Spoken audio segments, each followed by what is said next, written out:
एक बार फिर से आप सभी का बहुत बहुत स्वागत है आपके अपने YouTube चैनल स्टडी जोन पे। हम लोग सीटेट दिसंबर 2021 के लिए प्रिपरेशन शुरू कर दिए हैं और CDP में हम लोगों ने 2 क्लास कर लिया है और हम आपके लिए आज तीसरा क्लास लेकर के आए हैं, जो कि देखिए आपके स्क्रीन पे लिखा हुआ है बाल्य अवस्था। इसको बोला जाता है चाइल्डहुड स्टेज। सीटेट का पिछले साल जब का पेपर उठा के देखिएगा तो इस टॉपिक से क्वेश्चन आता ही आता है, 100% इस टॉपिक से क्वेश्चन आता है। चलिए हम इसको अच्छे ढंग से डिस्कस करते हैं। तो क्लास स्टार्ट करने से पहले मैं आप लोगों से कह देता हूँ कि जो लोग इस चैनल पे नए हैं उस चैनल को सब्सक्राइब करें, साथ ही साथ बेल आइकन प्रेस कर लें, जिससे कि मैं आपको वीडियो जब भी अपलोड करूँगा आपको नोटिफिकेशन मिलेगा। इससे आपको काफ़ी बेनिफिट होने वाला है। सीटेट आपका 100% क्लियर हो जाएगा, इसमें कोई डाउट नहीं है। तो जो भी आज पहला क्लास कर रहे हैं वो मेरा पुराना वीडियो जा करके देख लीजिए। तो चलिए आज का क्लास हम लोग स्टार्ट करते हैं। तो देखिए हमने स्क्रीन पे लिख दिया, यहाँ पे देखिए आपको दिखाई दे रहा होगा स्क्रीन पे लिखा हुआ है बाल्य अवस्था। इसको चाइल्डहुड स्टेज कहा जाता है।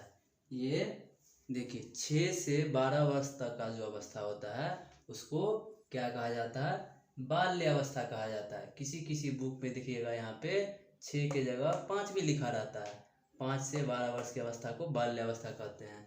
तो उसके लिए घबराना नहीं है, दोनों ठीक है। 6 से 12 भी बोल सकते हैं, 5 से 12 भी बोल सकते हैं, इसमें कोई कन्फ्यूज़न नहीं होना चाहिए। हमने आपको पहले भी बता दिया है कि ये जो टॉपिक है आपके स्क्रीन पे लिखा हुआ है बाल्य अवस्था, ये सीटेट के लिहाज से बहुत इम्पोर्टेंट टॉपिक है। इससे क्वेश्चन 100% आता है और हमने केवल उसी पॉइंट को लिखा है जिस पॉइंट से आपके एग्ज़ाम में क्वेश्चन बनता है। तो देखिए मैंने एक एक पॉइंट अच्छे ढंग से लिखा है, आपको आराम से बिल्कुल शांतिपूर्ण ढंग से समझना है। पहले हम इस पॉइंट को डिस्कस कर लेते हैं, फिर अगर टाइम बचेगा तो हम 2-3 क्वेश्चन भी देख लेंगे जो आपके सीटेट एग्ज़ाम में पहले आ चुका है। तो देखिए पहला पॉइंट लिखा हुआ है, इसे तार्किक चिंतन, लॉजिकल थिंकिंग की अवस्था कहा जाता है। आपको क्या करना है, हिंदी में भी याद रखना है नाम और अंग्रेजी में भी। वो प्रैक्टिस करते करते देखते देखते आपको खुद ब खुद याद हो जाएगा। थोड़ा सा ध्यान रखना है। तार्किक, देखिए तार्किक थोड़ा अजीब लग रहा है सुनने में, और इसी को देखिए इंग्लिश में देखिए लॉजिकल। ये आप समझ गए होंगे, नाम से थोड़ा बहुत स्पष्ट होता है, इसीलिए दोनों नाम को पढ़ने का कोशिश कीजिएगा। आपके एग्ज़ाम में आपको इससे बहुत बेनिफिट होगा। तार्किक मतलब हुआ तर्क लगाना, तो इसे तार्किक चिंतन यानी कि लॉजिकल थिंकिंग की अवस्था कहा जाता है। इस अवस्था में क्या करता है बच्चा, अपना लॉजिक लगाता है, अपना तर्क देता है। जैसे बच्चा अगर क्या करेगा, वो स्कूल बंक कर देगा, क्लास बंक कर देगा। अगले दिन जब वो क्लास में आएगा, अगर वो टीचर उससे पूछेगा बच्चा बताओ क्यों नहीं आए थे आप लास्ट क्लास में, तो वह तरह तरह के अच्छे से बहाना बनाएगा। क्लास बंक करने का मतलब हुआ, अगर क्लास आप नहीं जाते हैं उसको बंक करना बोला जाता है। तो बच्चा कैसे बहाना बनाता है, टीचर को वो बोलेगा सर मेरे पेट में कल बहुत दर्द था इसीलिए मैं नहीं आ सका। तो देखिए तर्क के साथ बोलेगा। तो टीचर, इसमें आप डिफाइन नहीं कर सकता है टीचर कि ये बच्चा झूठ बोल रहा है या सच बोल रहा है। इसी को बोला जाता है तार्किक चिंतन। समझ गए? अगर टीचर बच्चा को कोई होमवर्क देते हैं करने के लिए, तो बच्चा क्या करता है, अगर वो नहीं बना के लाता है तो अगले दिन वो क्लास में अपना तर्क देता है, तरह तरह का बहाना बनाएगा। कभी बोलेगा कि सर जी मेरी दादी बीमार थी जिसके वजह से हम नहीं बना पाए, मतलब तर्क के साथ वो आंसर देगा। कभी बोलेगा सर बिजली नहीं थी इसलिए नहीं बना पाए, मतलब ऐसा बहाना बनाएगा जिसमें आपको पता ही नहीं चलेगा कि बच्चा झूठ बोल रहा है कि सच बोल रहा है। तो आप लोग मेरे ख्याल से पहला पॉइंट समझ गए होंगे, इसको ध्यान में रखना है। बच्चा क्या करता है बाल्यावस्था में? तार्किक चिंतन करता है, लॉजिकल थिंकिंग करता है। कोई भी आंसर वो अपने लॉजिक के अनुसार देता है। कभी कभी क्या करेगा, सीटेट में आपको डायरेक्ट क्वेश्चन पूछ देगा कि बच्चा किस अवस्था में तार्किक चिंतन करता है, तो आपको आंसर देना है बाल्यावस्था में। कितने से कितने तक होता है बाल्यावस्था? 6 से 12 वर्ष की अवस्था को क्या बोलते हैं? बाल्यावस्था बोलते हैं। अब देखते हैं अगला पॉइंट। अगला पॉइंट है, इसे आरंभिक स्कूल की अवस्था कहा जाता है। आरंभिक मतलब हुआ कि जहाँ से आरंभ करता है बच्चा, इस अवस्था में क्या करता है? स्कूल जाना प्रारंभ कर देता है, स्टार्ट कर देता है, इसीलिए इसको आरंभिक स्कूल की अवस्था कहा जाता है। सीटेट में कभी आपको क्वेश्चन आ जाएगा कि आरंभिक स्कूल की अवस्था क्या है, तो ये बाल्यावस्था है।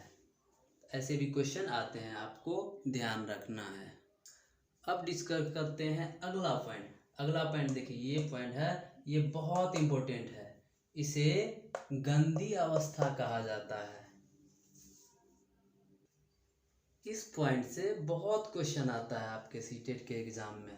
इसको गंदी अवस्था क्यों कहा जाता है, हम देखते हैं।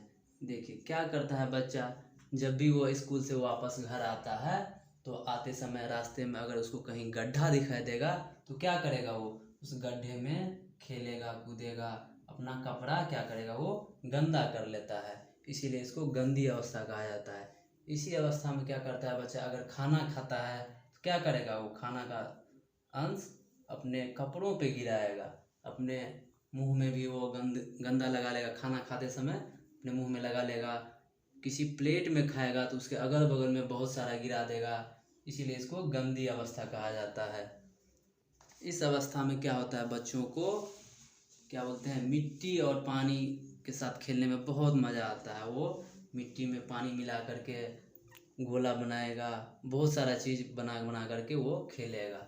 और इस अवस्था में वो पानी की बर्बादी बहुत करता है, पानी के साथ खेलेगा, इसीलिए इस अवस्था को गंदी अवस्था कहा जाता है। आपको ये पॉइंट ध्यान रखना है अच्छे ढंग से। तो चलिए अब देखते हैं अगला पॉइंट। अगला पॉइंट देखिए, ये है, इस अवस्था में संग्रहण यानी कि स्टोरेज की प्रवृत्ति विकसित होने लगती है। देखिए हमने आपको पहले भी कह दिया है कि आपको हिंदी और इंग्लिश दोनों नाम थोड़ा बहुत ध्यान रखना है, देखना है, इससे आपको बहुत बेनिफिट मिलेगा। अब देखिए, अब पूछ देगा संग्रहण, किसी भी आदमी से पूछेगा संग्रहण क्या होता है तो नहीं बता पाएगा, उसी को बोलेगा स्टोरेज तो वो समझ जाता है। तो बाल्य अवस्था को क्या कहा गया है, संग्रहण की प्रवृत्ति इस अवस्था में विकसित होने लगती है। इस अवस्था में क्या होता है, स्टोरेज की प्रवृत्ति विकसित होने लगती है। बच्चा क्या करता है, कुछ सामान को स्टोर करने लगता है। जैसे क्या करेगा, वो अपने बुक में, अपने कॉपी में मोर के पंख को रख देगा। वो सोचता है कि मोर का पंख अगर हम अपने बुक में रखेंगे तो क्या होगा, हम बहुत तेज हो जाएंगे। इस तरह का सबका सोच रहता है। हम लोग भी अपने बाल्यावस्था में ये सब काम कर चुके हैं। क्या करते थे, माचिस का जो कवर होता है उसको फाड़ करके उसको स्टोर करके रखते थे अपने बैग में, अपने पॉकेट में, उससे खेलते थे। गांव घर में उसको ताश हम लोग बोलते थे।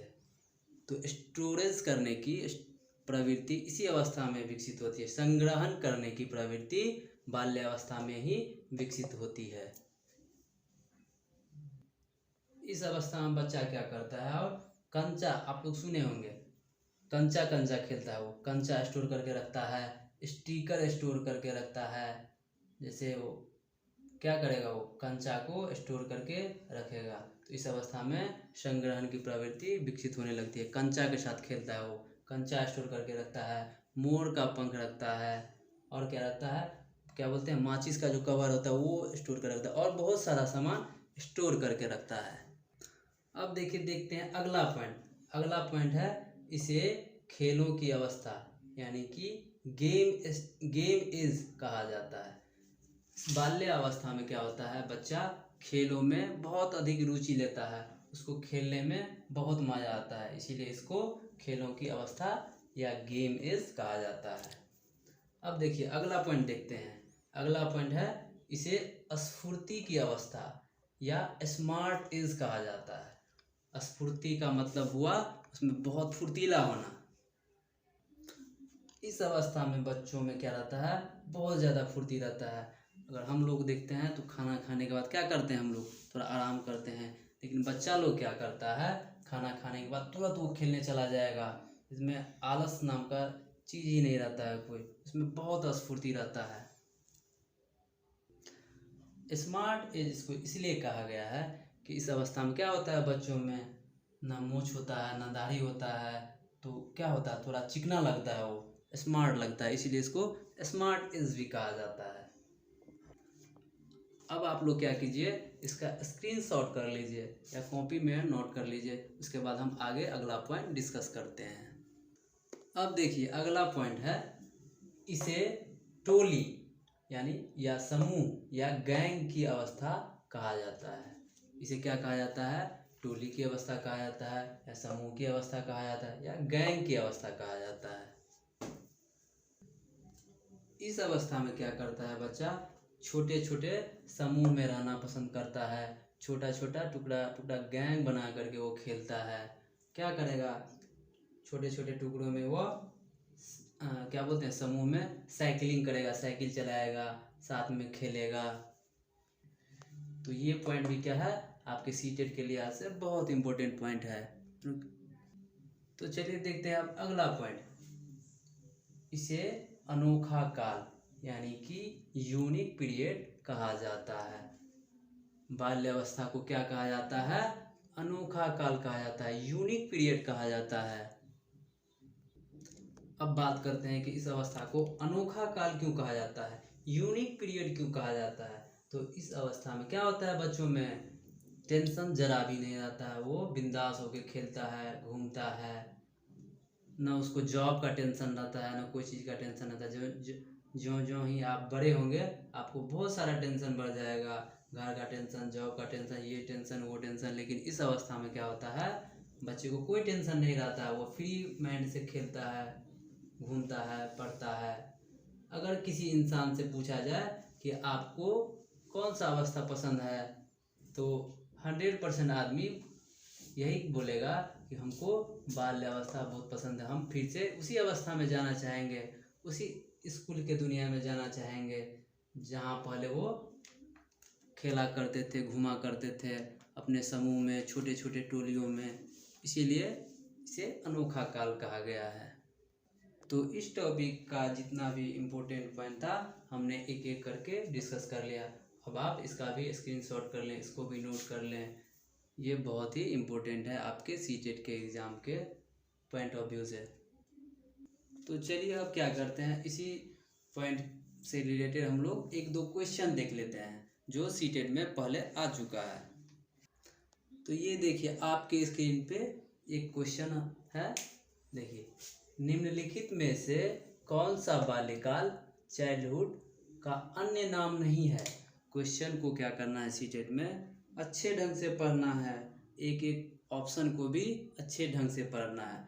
इसमें क्या पूछ रहा है कि कौन सा बाल्यकाल नहीं है। देखिए ये नहीं हाँ में बहुत गलती करता है बच्चा, आपको यहाँ ध्यान से देखना है। तो क्या कह रहा है कि इसमें से कौन बाल्यकाल का नाम नहीं है निम्नलिखित में से।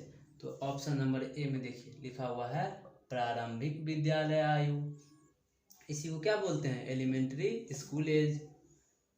दूसरा है स्फूर्ति अवस्था, इसी को स्मार्ट एज बोलते हैं। तीसरा है गिरोह से पहले आयु, इसी को बोलते हैं प्री गैंग एज। और चौथा है गिरोह आयु, दल आयु या समूह आयु इसको बोल सकते हैं, इसी को बोला जाता है गैंग एज। तो आपसे पूछ रहा है कौन सा बाल्यकाल का दूसरा नाम नहीं है। तो हम लोग बाल्यकाल का नाम ये पढ़ चुके हैं, क्या था, प्रारंभिक विद्यालय आयु ये पढ़ चुके हैं, ये स्फूर्ति आयु ये भी पढ़ चुके हैं, स्मार्ट एज। तीसरा देखिए गिरोह से पहले, क्या आपने पढ़ा है अभी कि हमने आपको बताया था कि गिरोह से पहले की आयु है, हमने तो बताया था ये गिरोह की आयु है, समूह की आयु है, गैंग की आयु है। तो यहाँ क्या आंसर होगा? आंसर होगा ऑप्शन नंबर सी। इसे गिरोह से पहले की आयु नहीं बोला जा सकता है। तो चलिए इसका स्क्रीनशॉट कर लीजिए, हम उसके बाद अगला क्वेश्चन डिस्कस करते हैं। तो अब देखते हैं अगला क्वेश्चन। अगला क्वेश्चन है बाल्यकाल होता है यानी चाइल्डहुड होता है। ऑप्शन देखिए, ऑप्शन ए में है जन्म से लेकर 3 वर्ष की आयु तक। ऑप्शन नंबर बी है तीसरे वर्ष से लेकर 6 वर्ष की आयु तक। ऑप्शन नंबर सी है छठे वर्ष से लेकर 12 वर्ष की आयु तक। डी ऑप्शन है दूसरे वर्ष से लेकर 10 या 12 वर्ष की आयु तक। तो देखिए सिंपल सा क्वेश्चन है, हमने अभी पढ़ा था स्टार्टिंग में, हमने हेडिंग ही दिया था बाल्यकाल का कितने से कितने वर्ष तक का, 6 से 12 वर्ष तक का। चाइल्डहुड में हमने 6 से 12 वर्ष तक का बताया। किस ऑप्शन में दिख रहा है आपको? ऑप्शन नंबर सी इस क्वेश्चन का करेक्ट आंसर है। तो इसका स्क्रीनशॉट कर लीजिए, इसके बाद हम लोग अगला क्वेश्चन देखते हैं। तो देखिए अगला क्वेश्चन है खिलौने की आयु यानी कि टॉयज कहा जाता है।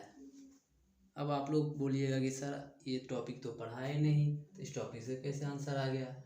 तो देखिए हमने पिछले लेक्चर में बताया था पूर्व बाल्यावस्था क्या होता है, उत्तर बाल्यावस्था क्या होता है, शैशवावस्था क्या होता है। देखिए ये शैशवावस्था जो होता है ये जन्म से लेकर के कितने वर्ष तक का होता है? 2 वर्ष तक का होता है। और देखिए पूरी बाल्यावस्था जो होता है ये 3 से लेकर के 6 वर्ष तक का होता है। और उत्तर बाल्यावस्था जो होता है ये 7 से लेकर के 12 वर्ष तक की अवस्था को बोलते हैं। तो देखिए इस अवस्था में तो बच्चा खिलौने से नहीं खेलता है, जन्म के समय बच्चा खिलौने से थोड़ी खेलता है। अगर देखिए ऑप्शन में आपको अगर ए ऑप्शन नहीं रहता तो आप क्या करते हैं? उत्तर बाल्यावस्था भी लगा सकते थे, ठीक। लेकिन सीटेट में क्या करना है, प्रत्येक ऑप्शन को देखना है। यहाँ पे ऑप्शन ए भी सही है, ऑप्शन बी भी सही है, लेकिन जो सबसे एग्जैक्ट आंसर होगा उसको टिक करना है। तो यहाँ पे सबसे एग्जैक्ट आंसर कौन सा है? ये ऑप्शन नंबर ए, इसको टिक करना है। तो चलिए इस क्वेश्चन का आप लोग स्क्रीनशॉट कर लीजिए। आज का लेक्चर यहीं समाप्त करते हैं। अपना ख्याल रखिए। चलिए ओके बाय। अरे अभी रुकिए, अभी जाना नहीं है। जाने से पहले क्या करें आप लोग, इस चैनल को सब्सक्राइब कर लें, साथ ही साथ बेल आइकन प्रेस कर लें। आगे भी आपको बहुत सारा लेक्चर मिलेगा सीटेट से रिलेटेड, आपको काफ़ी बेनिफिट होगा। चलिए ओके बाय।